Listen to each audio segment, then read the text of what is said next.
31 March Javier কাবরেরার সাথে Bangladesh football ফেডারেশনের চুক্তির মেয়াদ শেষ। তবে কি সময় ফুরিয়ে এসেছে হেডমাস্টারের? ইঙ্গিত মিলেছে কাবরেরাতেই আস্থা রাখছে বাফুফে, অর্থাৎ হামজা সমিতদের কোচ হিসেবে এই স্প্যানিয়ার্ডই থাকছেন, যদিও কাবরেরার সময়ে কোনো ট্রফি জেতেনি বাংলাদেশ। গেমস ম্যাচ দিতে হবে না, আর কোনো বড় টুর্নামেন্ট কোয়ালিফাই করতে হবে, দেন আপনি দেখবেন ক্রেজিনেস আরও বাড়বে। আর কত বছর যে ট্রফি আমি দেখছি,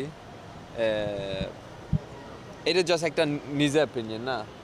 50 মাস ধরে কাবরেরা সামলাচ্ছেন জাতীয় দলের দায়িত্ব। বাংলাদেশের কোচ হিসেবে সবচেয়ে বেশি ম্যাচে ডাগ আউটে দাঁড়িয়েছেন তিনি। কাবরেরার অধীনে কেমন করেছে বাংলাদেশ? মোট 37 ম্যাচে হারের পাল্লাই ভারী। 17 হারের বিপরীতে জয় এবং ড্র সমান 10টি করে। কাবরেরার কোচিংয়ে জয়ের হার 27.02%। প্রতিপক্ষের জালে লাল সবুজের প্রতিনিধিরা বল পাঠিয়েছে 30 বার আর গোল হজম করেছে 54 বার।